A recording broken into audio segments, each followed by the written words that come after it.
What a triplet of weeks. You ever had a triplet of weeks? It's like walking through a miasma of bad decisions, failure, and denial that leaves you uncertain what even happened, except knowing you hated it. It's like being a teenager all over again. I wanted some dumb fun to take me out of the PTSD unilateralis put me under, but then I remembered I was gonna do a thing with Midsommar, and then I didn't have enough time to do the thing with Midsommar, so then I thought of another thing I could do, and that took so long I may as well have done the first thing in the first place. And I just need a win. Okay, I just need a win. I need for something to be worth all this bullshit. Okay, let's see, what do I have? The Blair Witch Project, VHS, Creep, Wreck, The Visit. Never heard of this one. The Mustache Man says quantum mechanics suggest reality comes down to perception, so by comic laws the stone unturned has to hide gold. Alien Abduction is a sci-fi horror film from 2014, directed by Matty Beckerman and written by Robert Alvin Lewis. When the Morris family take a vacation in the North Carolina desert, home to the mysterious Brown Mountain ghost lights, the youngest son Riley decides to keep a video journal. Little does he know that the events he captures will be more terrifying than his worst nightmares.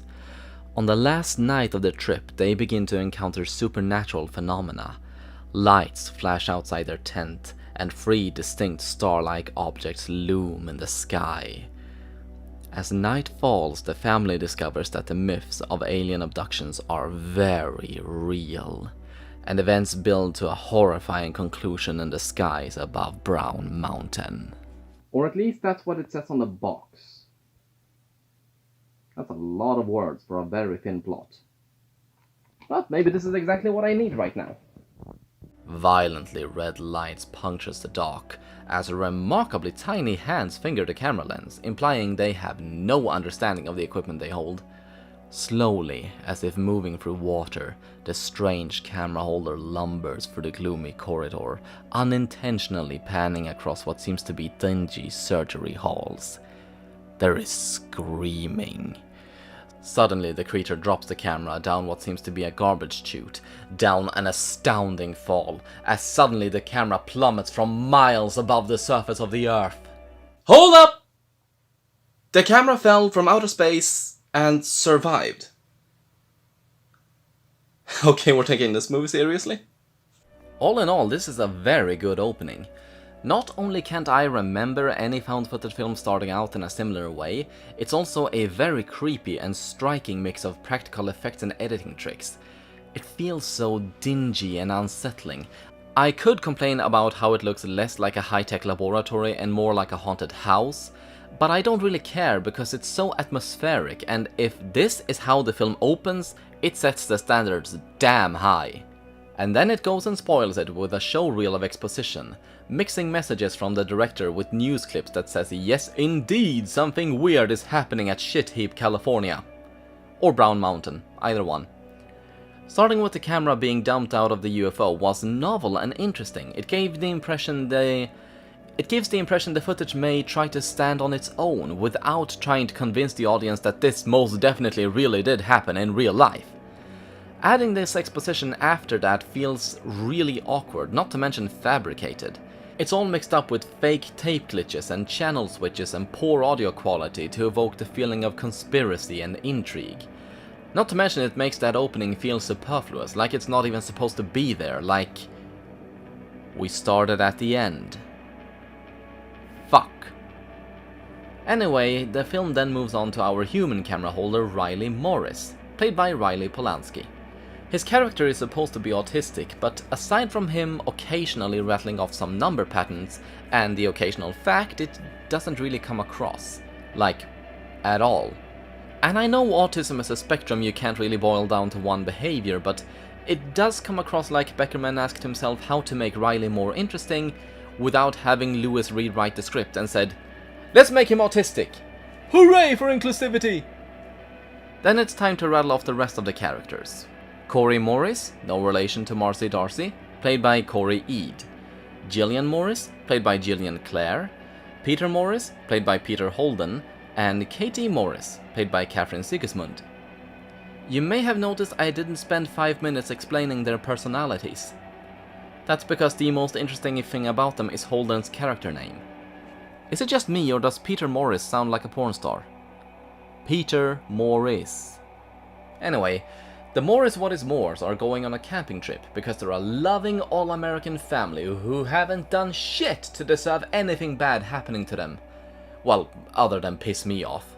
Just put it in? Yeah. Okay. Specimen 1. Common yellow jacketness.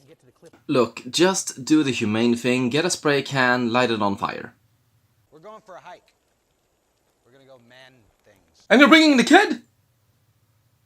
I have already gone to a dark place, please don't.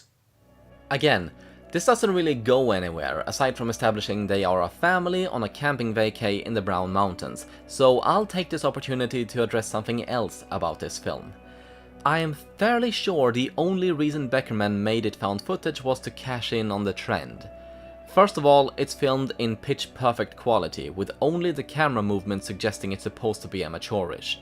It's color-corrected and balanced, and the background audio carries over between clips. Not to mention the occasional background music and sound effects. Clearly it's edited the way you would a traditional horror film, which makes it seem less real than it could have been. That's not to say there's no point to the technique at all. Using the camera, they put the audience in the middle of events together with the characters, which at the moment is pretty uninteresting, but I'm sure it'll pick up. It has to. It's late at night when Riley turns the camera back on. It's dark and he can't sleep. His only company is the panicked moth desperately searching for a way out of the closed tent. And that's when it happens. Yes, I saw it.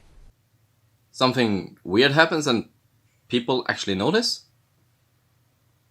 Did not expect that. In fairness, they do encounter the most brilliant display of extraterrestrial presence thus far caught on camera. A triangular formation of lights gently rotating above the horizon. For a moment, it looks like a polygonal craft hovering in the distance, but then, one by one, the lights break off and surges away in the night sky. So I just want to understand this whole light thing. So what exactly do these lights look like? Show them the camera, dumbass. The night's events are quickly forgotten about, as their camping site is packed up and they return to the road. It's a nice start to the day, but as anyone who has ever been on a road trip knows, the further a journey reaches, the more claustrophobic it becomes. Some react by questioning the route, others react by doubling down. While the road curves deeper into the Brown Mountain forests, Katie pleads they turn around and find a more trafficked road, but Peter sticks to his guns and presses on through the fog and rain. Little by little, the pretense give in, and the car storms with the passengers, pleading they turn around, but Peter carrying on when suddenly a bird smashes into the windshield and shocks Peter to squeal the car into a halt. Get that goddamn thing out of my face! Peter! Okay, I know found footage films always has a scene like that, but that was good. The bird hitting the windshield was entirely pointless aside from mild foreshadowing something is wrong about the area. Soon as Peter has had a quiet moment with Riley and apologized for his outburst, they're on the road again, and the GPS keeps messing up. The journey goes on, now unguided in the dense Californian wilderness. Doesn't sound like much of a problem really, I mean, they're on a road. Even if they run out of gas, they have a literal road to follow back to civilization. So long as nothing comes to block it out, of course. Right on cue, Riley's camera begins to act up, as they come across an abandoned car parked in the middle of the road. Not too different from their own minivan, its content has been spread out across the road as if it exploded out of the vehicle when the occupants left. The sight is so jarring, even Peter don't notice what's in front of them at first. The road is swallowed up by a tunnel in the mountain, and immediately inside they're met by a vehicular curtain blocking them from entry. Cars upon cars have been left in the tunnel, as if refuse left out of sight, or hid from some unknowable danger.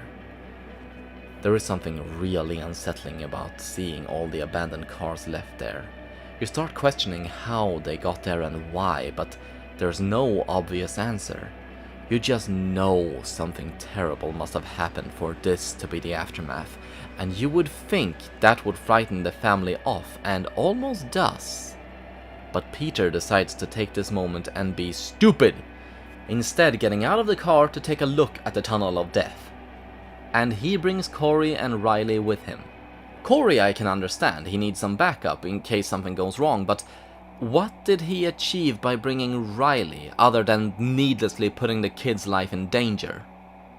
I mean, other than Beckerman needing Riley to film where shit goes down, of course. Oh my god, it's a Mickey Mouse attack! How many people remember Slender Man? Hopefully all of you. But if you don't, I'll remind you, part of his shtick was whenever he was present, the cameras they filmed him with would begin to glitch out and corrupt the footage. It was an easy way for youngsters that didn't have the budget for fancy creature effects to hide he was really just a guy on stilts with white pantyhose over his head. This part of the movie introduces the same trait for the aliens in the movie, where whenever they're around the camera acts up. But unlike Slender Man, it doesn't seem to be a latent quality of their nature and more something they can do at will. Anyway, as they're about to go, Peter notices someone standing at the very end of the tunnel, but it's so bright they can't see any of their features. And that's when all hell breaks loose. With a loud growl, another creature emerges from the shadows and sends the three explorers back to hide behind a car. Peter tells Corey to take his brother and run, and it's a good thing he does, because as soon as they peek their heads out, an alien mindfrags Peter into oblivion, and then they run away like sissies. This scene could have been pretty unsettling, but more than a couple of things ruin it for me. First off is the design of the aliens. They remind a lot of the classic Roswell Greys, except they're tall and bestial. It's like the aliens from Science, where they apparently build advanced spacecrafts capable of defying universal abysses between inhabited planets, and yet they have no tech or clothes and look closer to animals than any advanced civilization. Then there is this weird thing where, as Corey and Riley run away, the vehicle alarms start going off. If this had been a more vague type of paranormal event, this could have been pretty creepy. Like they've been stalked by an invisible force, but it's aliens. Their very nature demands purpose and thought behind their actions. What's the point of making the car electronics go haywire? And thirdly, this scene is long. As in, it's almost an unbroken capture of Corey and Riley running back to the car through the entire tunnel. It gives way too much time for you to take stock of what's actually going on, get used to it and start thinking about it. And what could have been a pretty thrilling sequence of events is left flaccid by the roadside. I think Beckerman realized this and tried to make up for it. When Corey gets back to the car, he throws Riley in and drives off, soon as Katie and Jillian are back in. Between Corey's panic and Riley's tears, it's almost impossible for the distraught women to make sense of what Corey's trying to tell them. All they know is Peter is gone, whatever that means, and they need to call for help. A loud thud smashes into the car, followed by another, and then a morbid cacophony as a flock of birds hurl themselves into the car in a horrible rain of death and insanity. These aliens are dicks! This is another creative choice I don't understand, but I don't think I can blame Beckerman for this one. This feels like it was part of the script. Birds crashing themselves like missiles against you feels more demonic or biblical than alien, and even if it is pretty unsettling, it just feels odd to me. We gotta keep moving. Come on, Riley. Come on.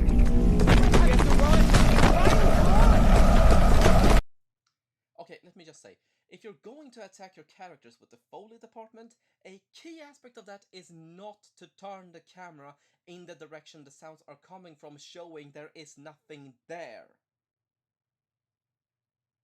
Why do I even have to explain that? When their car won't start, they're made to continue on foot, until they come across the dilapidated home of Sean, where they're met at gunpoint by him and his dog Tangle. I really appreciate that name, but not for long. We need to use your phone.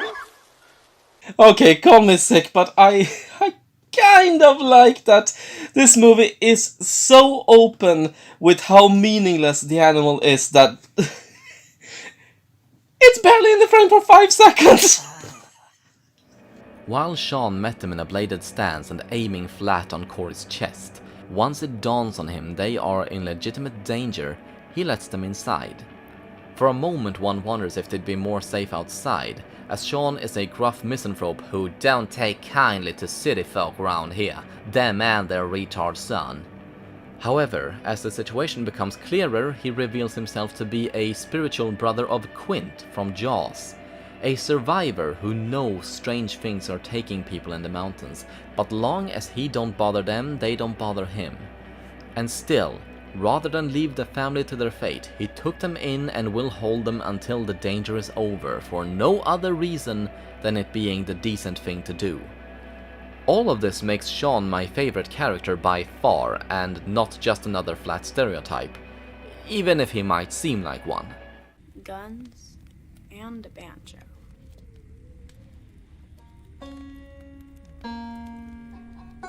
Hey, in case you didn't catch that, he's a proper redneck. They have banjos and guns. Time passes while Riley gets some artistic shots for some weird reason, and voiceover fills us in on what's going on. Sean arms Corey with a rifle and sets up a rudimentary alarm of empty beer cans tied to a string, and then they have to sit tight and wait. With no service or landline, Jillian gets to work on a CB radio Sean has around, but he doesn't believe there's anyone to reach. They'll just have to wait for the police to come looking for their lost officers, or for Sean's brother to return home. The sensation isn't unlike a wartime siege where everything is uncertain and doom hangs above everyone's heads. Until there's a thump on the door. And remember me calling the dog meaningless? Well, he was even more meaningless than I thought, because it's actually him on the porch. I was so heartbroken about the dog dying, and I am so relieved to see he's alright. Beckerman, why? Never mind.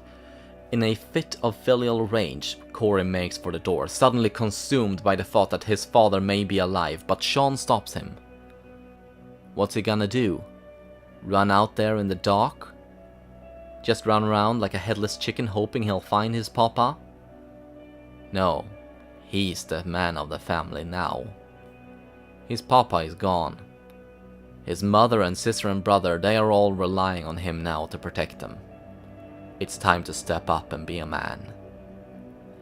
And right then Jillian picks up Sean's brother on the radio, and soon as she does, Sean is out the door to get his brother.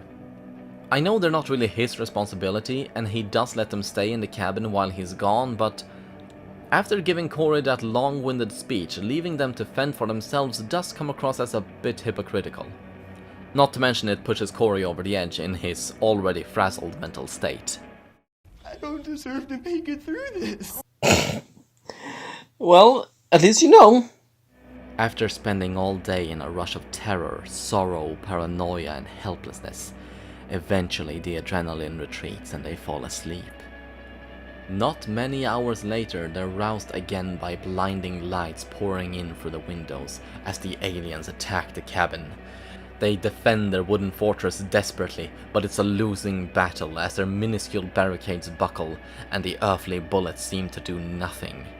In a drastic moment, Corey sacrifices himself by leading his mother and sister and brother down into a cellar, only to stay above ground himself and let the aliens have him. He screams and he screams above them until the lights vanish and calm descends over the cabin. It's not long before Sean miraculously returns to the cabin. He found his brother's truck, but there was no trace of his brother anywhere. It's not safe to stay where they are anymore, so they pile in the truck and head on out of there. They're barely on the road for a minute before they're met by a violently bright light, and Sean pulls a Corey and forces the family out of the car, directs them to a barn where they can hide, and then pulls the aliens' attention away from them. While they can still hear the deafening trumpets of the ships in the dock. Yes, these spaceships have trumpets. I guess it's a reference to skyquakes, but whatever. The Blair Witch tribute yells through the forest quickly takes them to the most illuminated rural barn I have seen in my life. I guess Beckerman didn't want to make the scenes look too samey by keeping the setting dark. Even so, the electric lights weren't enough, as it doesn't take long for the craft to find them again. Hail Mary, full of grace, may the Lord be with thee. Yes, God will strike down the heavenly lights. He hates copyright infringement. No, wait, that's the devil's work. Their prayers must have worked, as the aliens do indeed leave the barn alone after that, and miraculously Sean arrives. Again. We're an hour in now, and it's all been fleeing and panicking. How about giving the audience something to panic about by a visual representation of what the aliens actually get up to?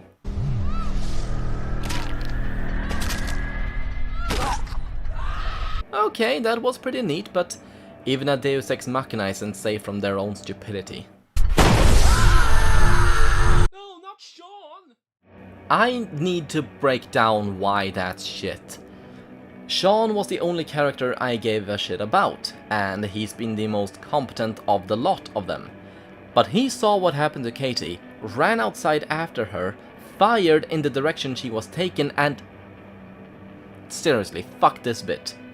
We're now left with Jillian and Riley, and I don't care. I'm waiting for this bullshit to end. And then all of a sudden it's just Riley, because he falls and either Jillian doesn't care or doesn't notice. God. I'm so scared. I think Beckerman realized how dumb this reference was, because Riley barely starts to squeak before a camouflaged alien attacks. Yeah, it wasn't camouflaged as in using a cloaking device or something, no, it just melts into the background. Like a wolf. They aren't supposed to be terrestrial, are they?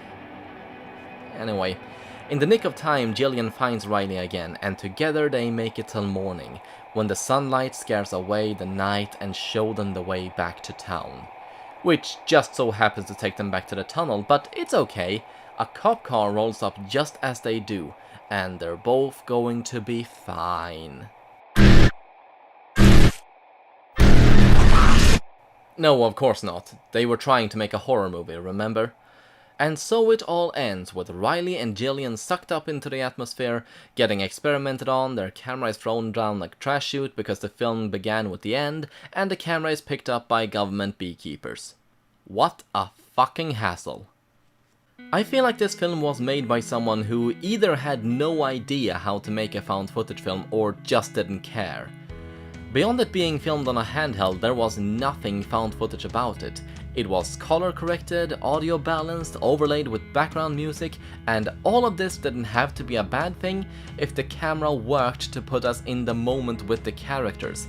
But because it followed so many traditional principles, it took me out of the moment and left me watching a flickering mess of colors and lights that made my head hurt. I think this is one of those movies that gives found footage a bad name, because it may as well have been filmed traditionally and it would have been extremely boring, but it would have been better. It's a shame, because if you ignore the presentation, the story the movie tells is alright. I mean, it's very forgettable, but if you want an alien abduction movie that is just an alien abduction movie, this has you covered, if you can get past the presentation. It tries mixing it up with a bit of everything. There's elements of a road movie, haunted house, home invasion, and of course a bit of Blair Witch. It works well enough to keep you interested until the end, but the movie is not greater than the sums of its parts, and the parts are all things we have seen before. There were people, their car broke down, aliens pursue them, they're picked off one by one, and when it seems like a bittersweet ending, the rug is pulled out from under you. Except it wasn't, because the movie started with the ending as a cheap attention grabber, which the movie is full of, from poor jump scares to flashing lights. The only character I even bothered to learn the name of was Sean. When at first he came across as a bitter drunk, he turned out to be more of a Byronic hero that took the family in when he saw how bad things were. His gruff attitude belied his sense of common decency that he took as simple fact rather than optional morals, and it drove Big Brother Corey to heroically sacrifice himself for the family. Hadn't he died, I actually would have liked to see a sequel focusing on him, but that really is the best thing I can say about this film. Actually, there isn't much else I can say whatsoever about the film. Alien Abduction is a very shallow, incompetently directed bit of oatmeal pudding with just a bit of jam on top. It's not very well made or memorable, and I suspect some of the more questionable creative choices came down to having something to remember the movie by, even if it was just to make me question what the hell Beckerman was thinking. I sentence Alien Abduction to a 4 on a scale of 11.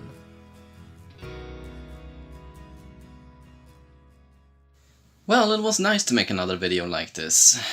This was supposed to get up to be uploaded last week, but I had to deal with a few things, and getting drunk is remarkably tiring. All in all, I just couldn't finish it on time, so I hope you'll have understanding with that about that.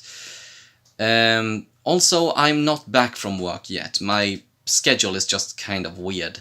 They planned it so I was gonna work for 2 weeks, and then I was going to have 2 weeks vacation. Or was it, did I work for 3 weeks? I don't know. I've had 3 weeks vacation now, and I'm going to work for another 5 weeks after this, so I'm not back yet. In the meantime, like I said, I will be focusing on my art channel, and if you haven't subscribed to that already, please do.